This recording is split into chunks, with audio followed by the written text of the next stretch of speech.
Hey everyone, this is Tim back again. Yeah, I was going to do a reaction video to the Royal Rumble last night, but I didn't get home till like a little after midnight, so I just called it a night after that. Yeah, I basically made every single call from my prediction video earlier, but if you haven't checked that already, it's gonna be right there in the just take a look at it. It'll be in the description below.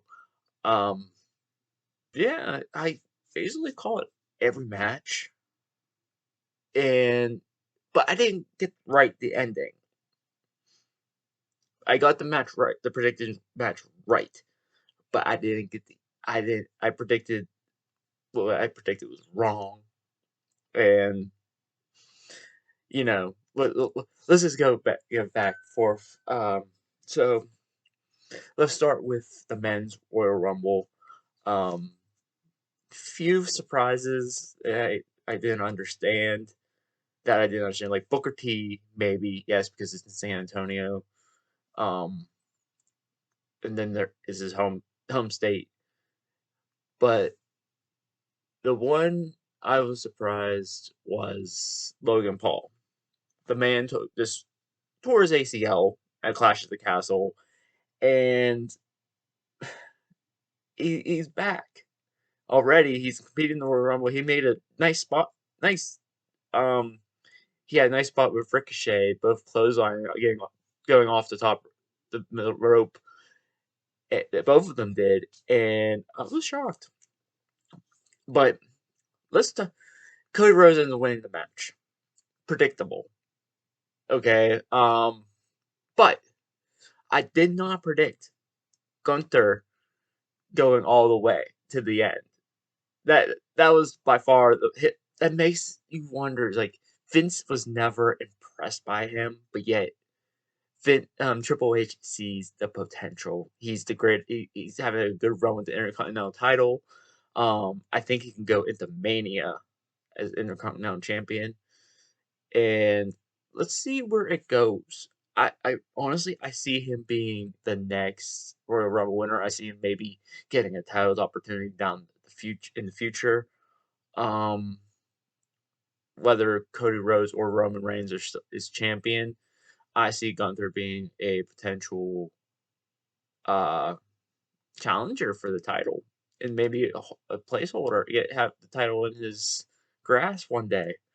Um, Yeah, it was a good Royal Rumble. I liked the finish, but it was yet again predictable. Cody was at number 30, and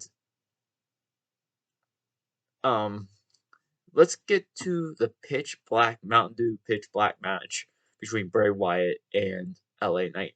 Again, predictable. Bray's actual first match on again back from coming back against LA Knight, and it was more. He gave a little new look. I didn't like it. I didn't like the match, but we can agree that Bray hasn't. He looked. He felt great.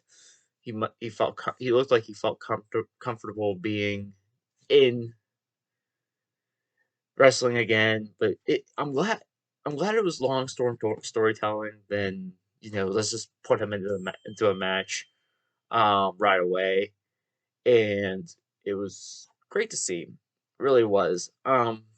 Next match we had Bianca Belair versus Alexa Bliss for the Raw Women's title. Again, predicted it that Bianca would retain her title. It was a quick match. It was a physical match, but it wasn't something to write home about. I hope it could have been gone a little bit longer. Then again, the whole pay per view was too long as it was. Um, but again, Bianca retained her title, and after the match, Uncle Howdy starting to get her recruiting Alexa Bliss again. We're probably going to see a different version of Alexa Bliss than we got the one with the Fiend, but I hope they do something. I mean, Alexa doesn't need a title to make herself relevant. She does a great job whatever she's doing. okay, and I don't. And then hopefully we see what happens with Bianca Belair. The next challenger, whether it's at Elimination Chamber or at WrestleMania, to see where it goes. So onto the women's Royal Rumble. Now, my pick, I Rhea Ripley, I picked, and her and Liv Morgan went the distance. Um, you had a few surprises. You had Chelsea Green returning, only to be eliminated right away. You had Roxanne Perez. You had Indy Hartwell, Zoe Stark. You had Piper Niven. Well, formerly known as Doudrop, but they gave her name back to Piper Niven. She she returned after being away from television for a long time.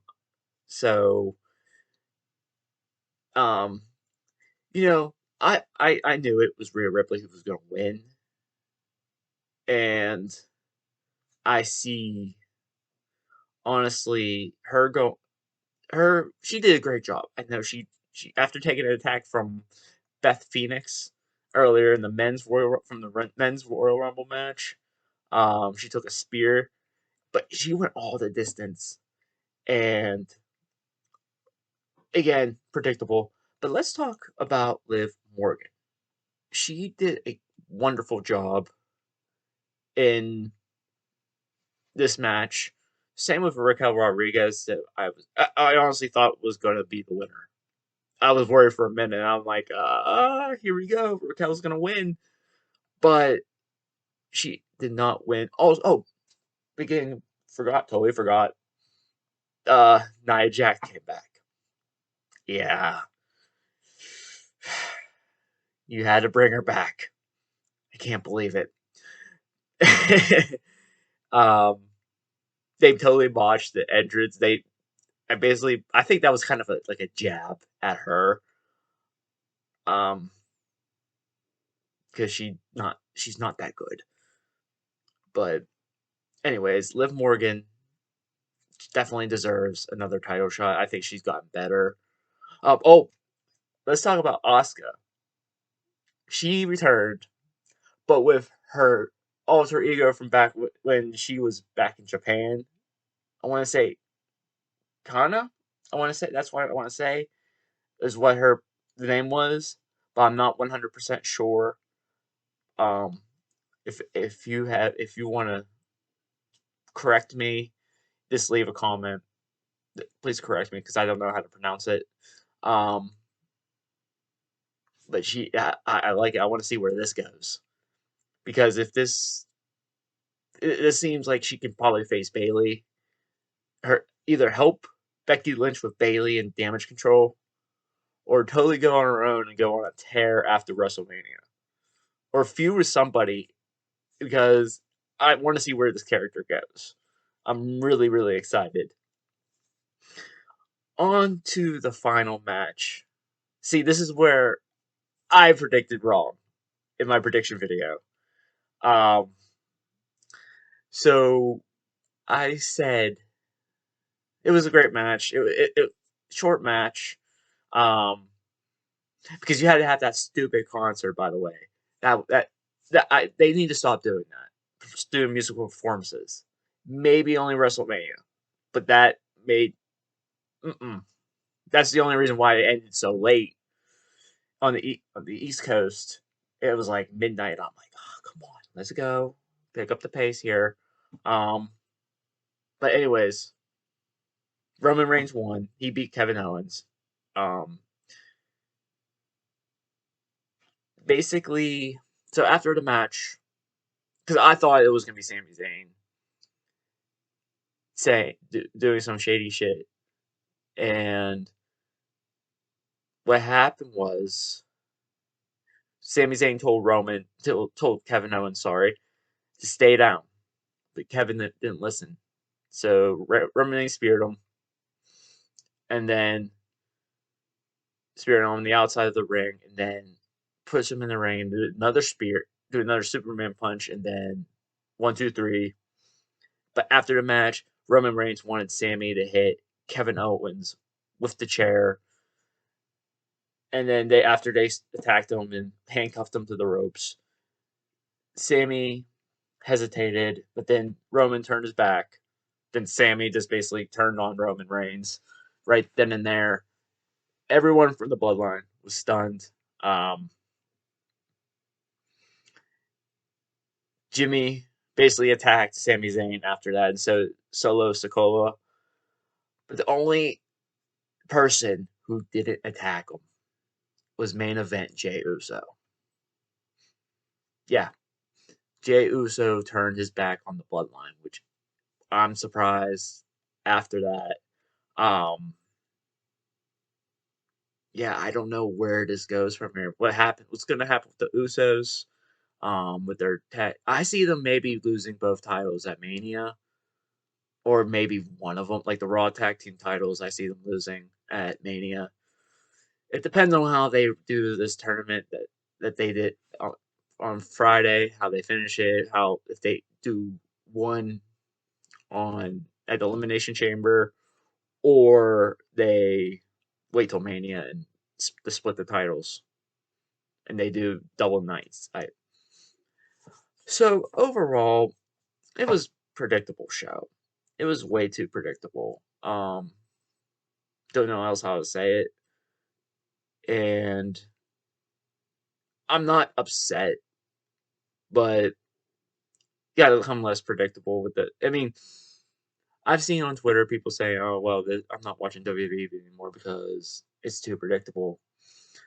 Um, it's okay to be predictable sometimes. I think I'm not gonna be upset about it, and hopefully, the road to WrestleMania is better. Like Elimination Chambers on horizon, and yeah, I can't wait.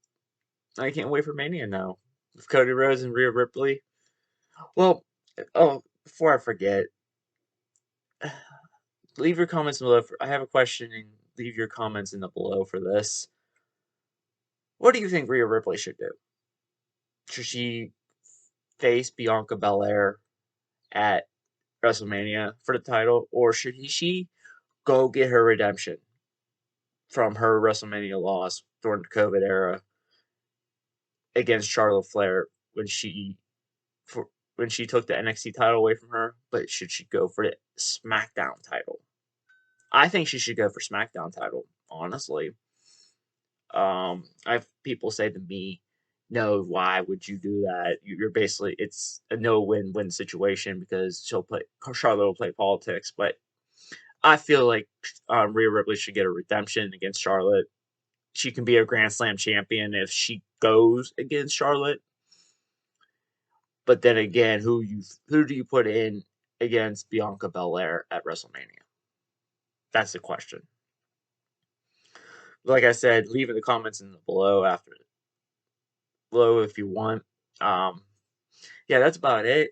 I'm gonna do a review of uh, I forget the NXT pay per view after work after I watch it on Sunday. I'm not gonna be able to watch it on Saturday because I'll be working, but I will do a review for that, and I will do the New Japan Battle in the Valley pay per view afterwards because Sasha Banks it's Mercedes Moné's debut in New Japan, her first match in New Japan.